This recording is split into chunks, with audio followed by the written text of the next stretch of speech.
Bismillahirrahmanirrahim. Assalamualaikum warahmatullahi wabarakatuh.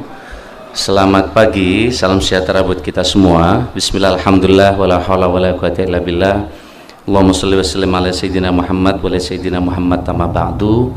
Om Swastiastu, Namo Buddhaya, salam kebajikan. Yang saya hormati sahabat saya, Ketua Umum Apkasi, Pak Sultan Rizka. Tepuk tangan saya kira buat Pak Ketua Umum, Ibu Bendara Umum, Pak Sekjen, ada Wakil Ketua, Pak Bupati Tangerang, Pak Zaki, dan para Bupati seluruh Indonesia, para Sekda dan Wakil Bupati yang hadir pada kesempatan ini. Yang saya hormati Pak Kepala BKN, berdiri Pak Kepala BKN biar kenal teman-teman. Nah, ini Kepala BKN yang menentukan data berbagai hal soal kebijakan ASN ini beliau. Kita ajak sengaja hari ini. Saya ngajak hari ini agak full tim. Ibu Sesmen, saya minta Bu Rini berdiri, Bu Rini. Nah, kita undang hari ini. Kemudian Pak Deputi SDM, Pak Alek. Silahkan Pak Alek. Nah, kita full tim hari ini. Ada dari Kemenpan yang belum saya perkenalkan, Pak Alex. Oh, Pak Aba, silakan. Ini yang ngurusi data teknis soal kepegawaian, Pak Aba. Iya. Kemudian juga ada deputi dari BKN yang terkait dengan data, Pak Harmen. Saya minta berdiri, Pak Harmen. Ya. Saya sengaja ingin sekarang semua proses pengambilan di keputusan Kemenpan dengan BKN mesti bareng. Tidak ada data yang bolong, tidak ada data yang beda. Mesti kita bersama-sama. Hadir juga pada kesempatan ini yang mewakili Pak Kemendagri. Silakan berdiri, Pak. Nah, ini Pak Direktur dari Kemendagri. Kemudian dari Mendiknas mewakili Mas Menteri, Ibu Dirjen, silakan berdiri Bu Dirjen. Nah, kemudian yang mewakili Kementerian Keuangan, ini yang paling penting ditunggu banyak orang. Tepuk tangan saya kira buat beliau, dari staf ahli ini. Kemudian yang mewakili Kemenkes, oh ya Bu, monggo. Ya, ini silakan. Ya. Ada lagi yang belum kami sebut dari kementerian yang mewakili, sudah semua? Nah, Ibu dan Pak sekalian saya hormati, saya ini hari ini disorot oleh banyak kamera. Kira-kira ditunggu soal honorer itu kayak apa kira-kira. Jadi saya baru jadi menteri kena bola panas kira-kira. Bola panasnya bukan soal keputusannya, diserbunya WA sama para bupati ini saya ini. Karena mantan ketua umum Apkasi dengan teman-teman. Oleh karena itu saya bilang kita duduk bareng dan nanti kita akan sampaikan beberapa hal yang ingin kami sampaikan pada kesempatan ini. Ibu dan Pak saya hormati, next slide. Saya sering sampaikan ini bahwa Indonesia, kemarin juga saya sampaikan di tempat ini juga, kita ini akan masuk segera 4 besar dunia ekonomi kita. Bukan main-main, bukan kaleng-kaleng. Ini data dari Bloomberg. Nah, jangan sampai nanti ada daerah yang hebat banget sistemnya, pelayanannya, sementara ada daerah yang masih tertinggal karena tertumpuk oleh SDM yang kadang tidak siap. Ini sampai kapan akan terus begini? Tentu ke depan perlu kesepakatan bersama. Pemerintah maksa dari atas, kalau kesadaran kolektif dari kepala daerah kurang, ini terus akan numpuk. Kira-kira gitu. Bayangkan 4 besar, maka harus kita persiapkan. Industri dalam negeri kita harus tumbuh.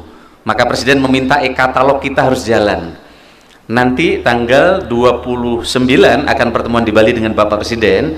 Bapak Presiden akan ngecek e-katalog Bapak Ibu sekalian.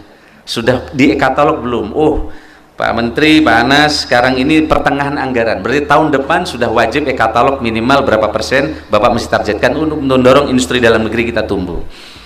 Yang berikutnya sekalian, ini selalu saya sampaikan di berbagai kesempatan arahan Bapak Presiden bahwa birokrasi itu harus berdampak, ya, harus melayani. Saya sih sederhana saja. Saya waktu jadi bupati, Bu, kalau ada orang masuk ke kantor sederhana saja, harus senyum. Orang masuk ke lingkungan Pemda nggak boleh dia nanya saya mau ke ini di mana. Kalau perlu ditanya dulu. Jadi pertama kali saya jadi bupati, saya briefing di upacara, saya tidak mau orang masuk ke kantor saya, oh ada orang tidak senyum. Maka waktu saya wajibkan ada namanya, sehingga orang kalau datang kok nggak senyum, catat namanya, laporkan ke saya. Sehingga waktu itu ada namanya semua. Yang berat namanya beda, dikasih nama berbeda ini. Nah, jadi waktu itu kira-kira gitu. Jadi Pak Bupati, pelayanan itu sederhana saja, termasuk dari senyum, dan orang kalau datang ditanya dulu, itu bagian dari pelayanan supaya mereka senang. Yang kedua, reformasi bukan tumpukan kertas. RB ini seolah-olah ini pelaporan, bikin apa dan seterusnya, kira-kira gitu. Dan RB ini kadang pencapaiannya sekarang orang sibuk karena supaya tukinnya naik. Ini repot kalau dipahami ini. Maka tentu ke depan ini supaya bersama-sama kita rubah. Yang kedua, harapan beliau ini birokrasi ini lincah dan cepat. Saya sering sampaikan dari banyak buku, 3 ini saja bukunya Peter Drucker, bahwa ke depan Bapak Ibu pilihan kita harus cepat. Kalau pilkada mau kepilih lagi, tidak ada pilihan kecuali kita menggerakkan ASN kita untuk cepat bekerja dan melayani. Memang yang mengeluh banyak, tapi peluang untuk cepat melayani itu juga banyak. Yang kedua tentu perlu inovasi. Macam-macam inovasi ini nanti kita sampaikan. Yang ketiga adalah marketing, menyampaikan ke publik apa yang sudah Bapak kerjakan. Jadi Bapak mengerjakan sesuatu, Bapak mesti masukkan di IG sebagai bentuk pertanggungjawaban publik supaya rakyat percaya, oh bupati saya bekerja. Termasuk hari ini Bapak Ibu meninggalkan kantor. Kalau dulu saya tulis di status saya, hari ini saya sedang ke Jakarta, sedang rapat ini. Maka orang di kampung saya tahu ketika saya meninggalkan Banyuwangi, oh sedang rapat, kira-kira gitu. Itu aja orang udah seneng, minimal tahu, oh sedang diperjuangkan. Termasuk tadi saya curiga sama Pak Kepala ini, tadi tanya, yang doa itu jangan-jangan honorer tadi itu. Maka isi doanya doa honorer. Yang terakhir yang gak enak, min jahdil bala itu, jangan-jangan dianggap keputusan kita dianggap bala kan kacang. Saya bilang tadi, itu dari mana yang doa tadi? Waduh, ini berat kalau pemimpin yang ngambil keputusan dianggap bala. Ini Pak Aba yang berat nanti sama Pak Kepala BKN ini. Ini saya hormati. Next, saya sering sampaikan ini supaya bahwa ini keniscayaan, nggak ada pilihan digitalisasi ini. Di luar kita terjadi disrupsi, bank-bank banyak ditutup. Karena kenapa? Contohnya saya ulang, karena yang paling mudah, bank-bank menutup kantor cabang semua, beralih ke digital karena biaya investasi digital jauh lebih murah. Ini juga yang sedang dirumuskan di Kemenpan RB dengan beberapa pihak atas saran Bapak Presiden untuk merumuskan kantor kita ketika pindah ke IKN dengan sistem dan desain yang lebih digital, sehingga nanti akan sangat efisien. Di kantor tidak ada lagi tumpukan kertas, sambutan tidak ada lagi kertas, cukup seperti ini, nanti akan mudah, dan seterusnya dan seterusnya. Ini adalah keniscayaan kepada kita. CIMB Niaga nutup 150 kantor cabang. Jadi ini disrupsi, ini adalah keniscayaan. Begitu juga ATM sekarang tidak ada lagi, tidak banyak seperti dulu. Saya sering contohkan di mana-mana. Kita dulu antri ATM, sekarang tinggal cashless dan seterusnya dan seterusnya. Ini adalah keniscayaan yang ada di sekitar kita. BCA lebih dari 80% transaksi sudah via digital. Tidak lagi datang ke ATM, antri. Sekarang jarang ASN nyari buku tabungan, betul nggak? Nggak ada sekarang. Bahkan ATM aja hampir udah berkurang di sakunya para bupati, karena sudah cashless semua. Ini adalah perubahan yang ada di sekitar kita. Maka pilihannya, kata CEO Apple adalah inovasi atau mati. Saya sering ceritakan ini. Saya dulu punya handphone, HP Nokia gede banget segini, udah bangga. Saya tenteng kalau perlu, ini kelihatan terus di sini. Nokia dulu. Tapi Nokia kemudian mati sebelum di launching karena pendiri Nokianya masih terjebak di emosi masa lalu. Maka dia mempertahankan fitur-fitur tertentu.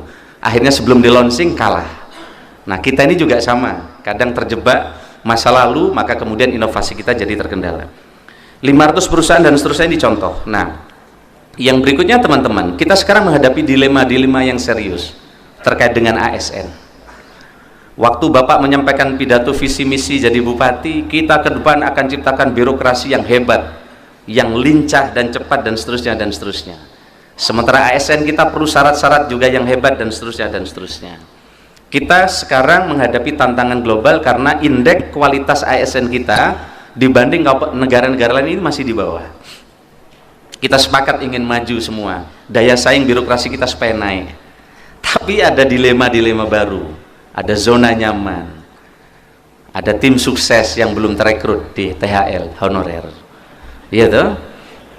Ada putranya tetangga, ponaan, kamu jadi bupati 4 tahun, masa nggak bisa titip ponakan dan seterusnya dan seterusnya. Ada ponakannya menantu dan dan seterusnya dan seterusnya. Ada banyak hal di sini. Sehingga sekarang kita ini kayak tarik tambang. Saya lihat ini ada Bupati Lumajang juga, kayak tarik tambang di pasir kira-kira gitu. Kita ini menghadapi dilema-dilema berat. Ini sekali lagi ini bukan hanya soal kita, soal kami, tapi soal kita yang Bapak mesti pikirkan terus ini. Bapak sekalian saya hormati, next. Sebenarnya kita sudah menyiapkan desain reformasi birokrasi kita. Nanti biar dijelaskan Pak Alek waktu dialog. Saya hanya menyampaikan diagram besar saja. Ke depan perlu transformasi organisasi supaya ke depan fungsinya hebat, maka ada delayering eselonisasi ke fungsional. Ini aja nggak semua paham, maka ini nanti biar dijelaskan kira-kira gitu. Kemudian ada transformasi sumber daya manusia, nanti biar dengan cara mudah dijelaskan oleh ketika dialog. Dan transformasi sistem kerja, sekarang sudah ada pelayanan publik, ada daerah-daerah yang melayani tidak perlu datang, dan inovasi hebat di kabupaten kota ini sungguh kami apresiasi. Tepuk tangan buat para bupati yang telah melakukan ini. Mbak sekalian yang saya hormati, nah ke depan ini sebelum masuk ke honorer, kita ingin fokus reformasi birokrasi kita, ya, ingin fokus reformasi birokrasi kita ini. Kan sekarang RB ini banyak banget yang mesti digarap. Orang supaya RB-nya naik ini macam-macam yang dikerjakan. Nah salah satunya para bupati, kami telah fokus, sudah kami putuskan fokus kita RB tematik. Prioritas RB tematik kita yang pertama adalah sesuai dengan arahan dan program Bapak Presiden, yaitu dari Kemendagri ke depan tidak lagi hanya sibuk di urusan Kemendagri, tapi supaya terhubung di program. Maka oleh karena itu program Bapak Presiden untuk penanganan kemiskinan ini akan jadi prioritas RB tematik kita. Maka inovasi para bupati, ya, langkah-langkah yang terukur para kepala daerah untuk mendorong kemiskinan yang berkurang ke depan nilainya akan tinggi. Contoh, saya waktu jadi Bupati Banyuwangi, waktu mau mengangkat kepala sekolah, saya titip sama dia bikin kontrak di atas kertas. Sebelum diangkat ada kontrak kerja minimal 10 item ditandatangani. Kalau ini tidak dikerjakan, saya bisa memberikan peringatan mereka termasuk memindah mereka. Apa itu? Salah satunya adalah setiap kepala sekolah SMP harus menangani minimal 15 anak putus sekolah di radius SMP itu. Bahkan ada kepala sekolah SMP menyiapkan satu kelas khusus anak-anak yang dirancang yang akan drop out disiapkan di tempat itu. Kemarin terakhir Bupati Banyuwangi ada 500 kepala sekolah SD. Semua kepala sekolah tanda tangan di atas kertas supaya mengampu stunting di sekitar mereka. Dan semua sekolah SD yang ada di sekitar itu mengampu anak yang terancam drop out di sekitar itu. Itu artinya inovasi untuk mengatasi kemiskinan. Tidak perlu uang, tidak perlu penangganan, tidak perlu penambahan anggaran, dan tidak perlu penambahan orang. Kenapa? Karena PPTK ini gajinya udah tinggi. Kepala sekolah ini gajinya udah tinggi, ada sertifikasi, dan maka kita kasih tugas lain. Salah satunya adalah inovasi penanganan kemiskinan. Ini contoh. Dan banyak lagi model-model seperti yang Bapak bisa kerjakan. Kalau Bapak ada perusahaan di tempat Bapak, minimal mengampu di radius itu misalnya 200 anak yang miskin misalnya, atau tidak bisa sekolah dan seterusnya, dan seterusnya. Ini contoh. Yang kedua Bapak sekalian, RB tematik kita adalah yang mendorong investasi. Jadi kalau inovasi Bapak, bagaimana pelayanan, perizinan cepat, investasi dan seterusnya bagus, investasinya tumbuh, maka itu bagian dari RB fokus kita yang kedua yang akan kita dorong. Karena kepelayanan, ada klinik OSS, mall pelayanan publiknya jalan. Oh, mall pelayanan publik sekarang tidak lagi diserbu orang. Kenapa? Sekarang orang udah digital. Maka kita dorong ke depan ada mall pelayanan publik digital. Kita ajak teman-teman di kota yang sudah siap, mari bareng-bareng nanti kita supervisi untuk menyiapkan mall pelayanan publik digital. Jadi kalau misalnya sekarang kan banyak masalah bisa diberesin di HP. Kenapa nggak ada Indonesia in your hand? Kalau urusan private, urusan bisnis itu selesai di HP. Kenapa urusan perizinan tidak bisa urusan di HP? Dan saya lihat beberapa kabupaten kota di seluruh Indonesia sudah mulai digitalisasi dan sangat mungkin mereka mempunyai mall pelayanan publik digital. Secara digital beberapa urusan bisa diberesin. Yang berikutnya adalah reformasi tematik ketiga terkait dengan digitalisasi birokrasi. Jadi nanti strukturnya digital, culture-nya digital, begitu juga kompetensinya digital. Nah, yang mengarah ke reformasi birokrasi ini nanti RB-nya naik. Pak Erwan ada ya Pak Erwan? Nah, sehingga Bapak sekalian, ini adalah bagian fokus pekerjaan kita yang baru. Nah, ini contoh logical framework. Teman-teman sakit tentu para bupati sudah paham. Kalau saya dulu Pak Bupati, waktu saya memahamkan soal sakit para kepala OPD dan camat, saya ajak rapat, saya matiin itu, saya kunci sinyalnya, saya acak, sehingga 3 jam nggak ada HP nyala, rapat fokus terkait dengan sakit. Karena kalau sakitnya jalan, nanti SKPD kita jadi paham sampai di bawahnya siapa mengerjakan apa untuk apa. Ini masalahnya Pak Bupati, staf kita ini datang setiap hari tapi nggak tahu mereka yang mau dikerjakan apa. Siapa mengerjakan apanya tidak jelas. Maka di Sakip itu udah jelas logical frameworknya. Waktu itu untuk jelasin ini kita kunci sehingga mereka 4 jam tidak ada telepon masuk dan keluar, kemudian menghayati apa yang dikerjakan. Misalnya contoh penanganan kemiskinan, targetnya itu outcome-nya menurunkan kemiskinan. Nah, kemudian peningkatan daya beli harus dinaikkan, ya toh.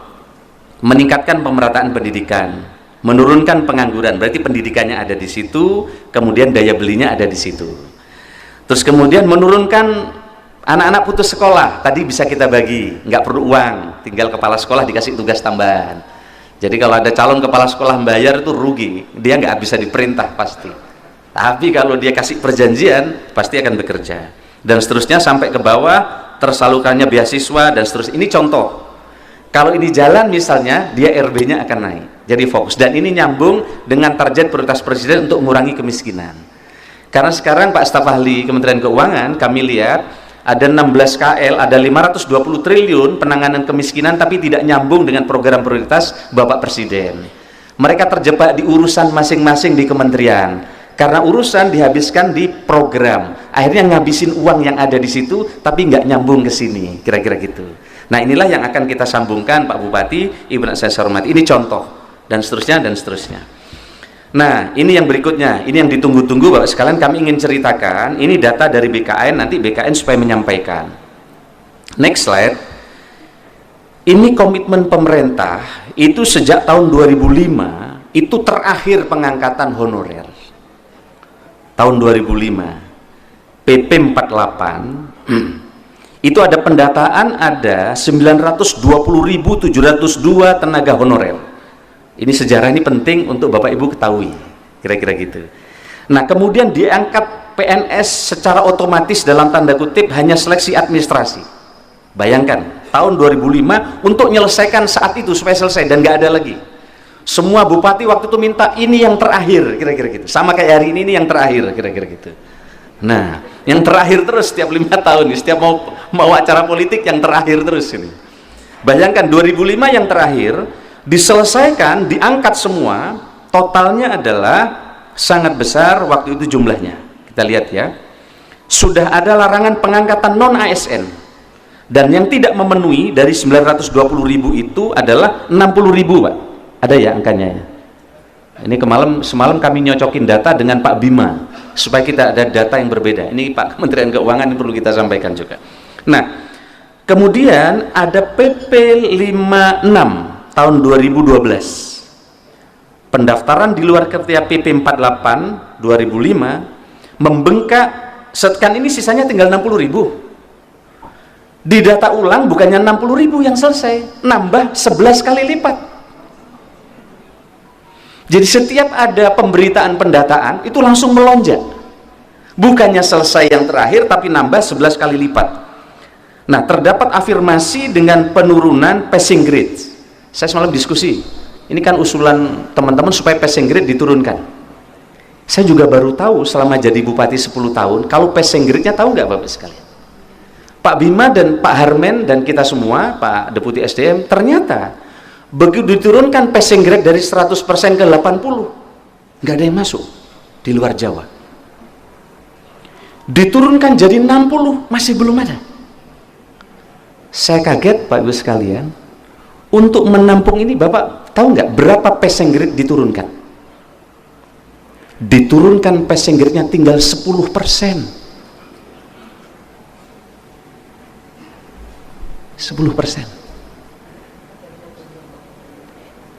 10%. Ini pun setelah diturunkan passing grade-nya 10%, itu ada yang tidak lulus 438.000. Bayangkan. Jadi lulusnya 209.000, yang tidak lulus 430.590. Ini sudah diturunkan 10%. Berarti dulu, bukan sekarang, mungkin ngangkutnya nih sembrono ini. Asal dimasukin ASDP, anak saudara ponakan dan menantu ini.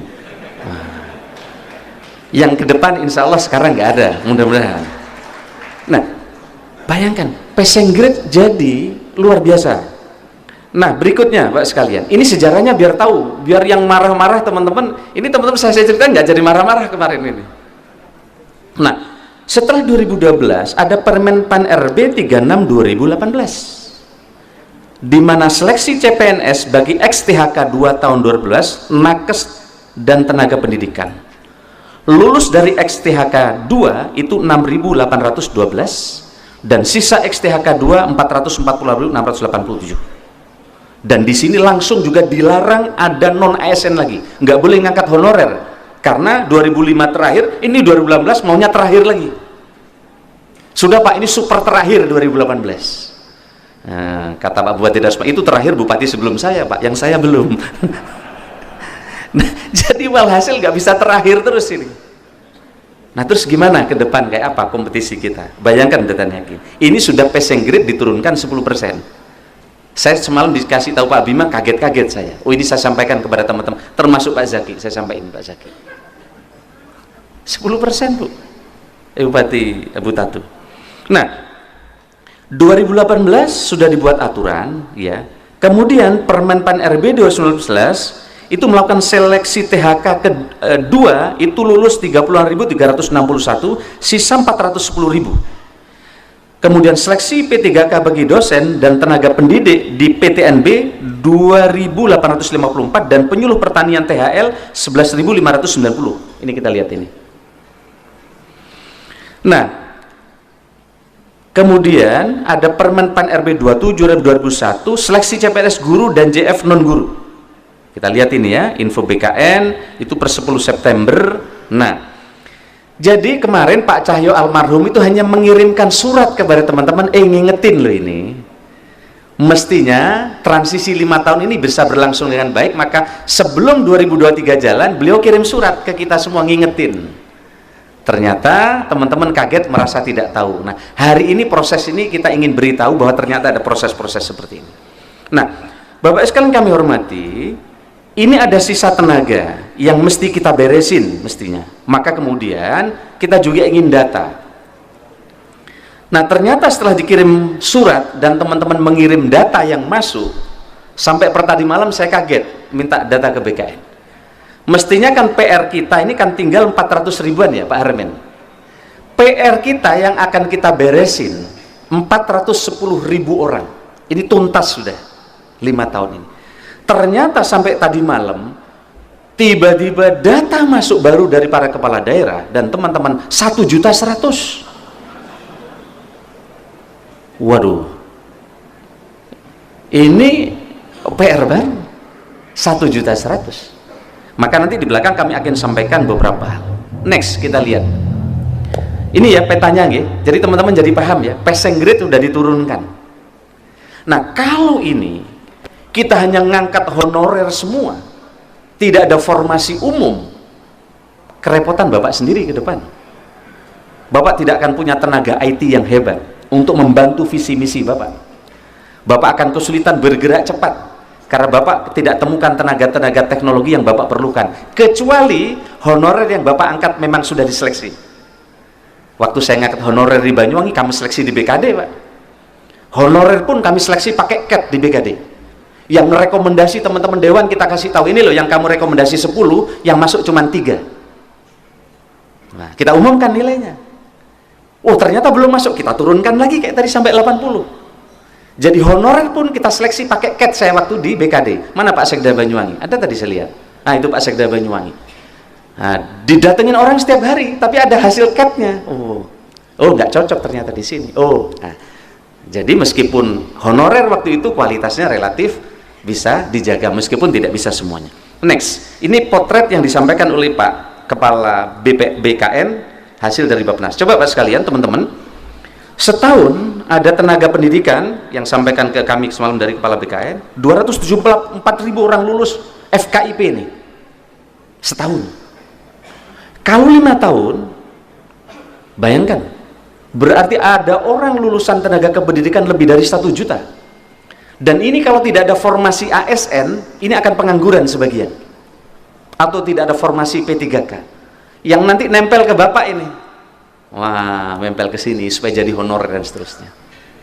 Tetapi sebagian juga mereka jadi tenaga terampil hebat yang 274.000, tapi persentasenya kurang lebih 13%, kira-kira gitu. Nah, yang ekonomi banyak 234.000 setahun yang lulus, berarti 5 tahun lebih dari 1 juta juga. Ada teknik 195.000, sosial 190.000, kesehatan 180.000 setahun. Ini di depan mata kita yang fresh, yang baru lulus. Sementara Bapak Ibu diminta menyelesaikan yang honorer tadi, yang rekrutmennya ada yang bagus, karena tidak semuanya nggak bagus. Banyak juga Bapak Ibu merangkat honorer yang anak-anak hebat, tapi tidak semuanya. Kira-kira ini. Hari ini saya ingin menyampaikan peta masalah. Saya langsung ngerutkan kening, Pak Sarman. Berat amat jadi Menpan RB ini. Saya ini jadi si malakama ini. Nah, next. Ini kemarin sudah saya sampaikan data dari BKN. Ternyata problemnya bukan hanya SDM, Bapak Ibu. Ternyata problemnya juga anggaran. Tadi Pak Deputi dari Kementerian Keuangan. Jadi teman-teman ini ngeluh semua ini, Pak. Jadi ternyata ngangkat THL, nih Pak Sekda Banyuwangi lapor waktu zaman saya itu, ngusulin banyak-banyak 4.000 orang, disangkanya akan ada dana transfer, Pak.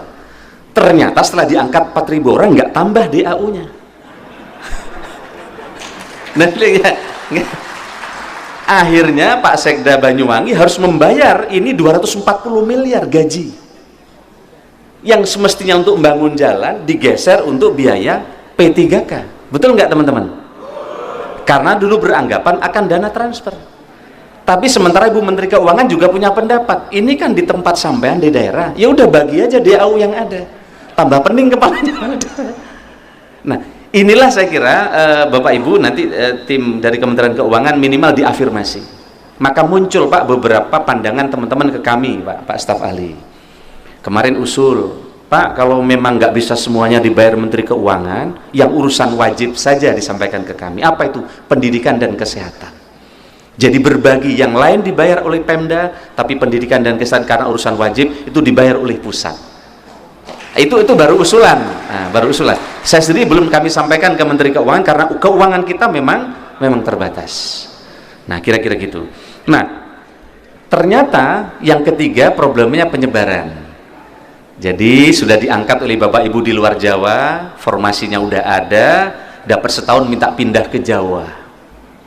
Maka yang terjadi banyak formasi di daerah terpencil yang biasanya udah disiapkan di tahun tertentu jadi kosong. Inilah PR kita semua, sedang kami beresin dengan BKN supaya ini tidak terjadi lagi. Setuju Bapak sekalian ya? Ya, supaya dari daerah-daerah di desa-desa tidak pindah ke kota. Ini porsi pegawai pelaksana yang semakin besar, kita lihat teman-teman. Per 31 Maret angkanya 4261 seperti ini.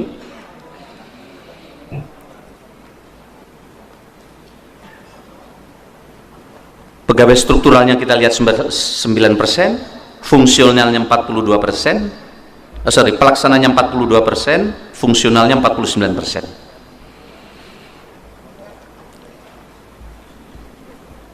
Next, ini sama kayak tadi, potretnya masih di Jawa sangat menumpuk. Next, terus ini kemarin teman-teman sudah ketemu dengan Apexi dan Apkasi, silakan. Kita udah merumuskan beberapa kali, Bapak sekalian, nanti akan kita sampaikan, kita akan rakor dengan Bu Menteri Keuangan nanti, juga dengan Pak Mendagri, kita akan rakor berdasarkan masukan teman-teman untuk mencari alternatif-alternatif tadi. Jadi sebenarnya warning untuk pengangkatan non-ASN ini sudah lama. Tetapi ada fakta juga, kalau non-ASN ini tidak ada, pelayanan-pelayanan kita bisa terganggu di kabupaten kota. Kan gitu Pak sekalian ya? Ini bisa mengganggu. Oleh karena itu nanti akan kami rangkum dan beberapa alternatif sudah kita siapkan. Kita sudah siapkan alternatif penyelesaian. Ada 3 skenario yang sedang kami sampaikan, akan bahas kepada kementerian terkait dan anggota dewan yang terhormat. Skenario 1 diangkat seluruhnya menjadi ASN, tapi ini akan menjadi beban yang berat bagi negara, dan kompetensi birokrasi kita juga tentu akan ada problem di beberapa titik yang ketika rekrutmennya kualitasnya tidak diperhatikan. Yang kedua, diberhentikan seluruhnya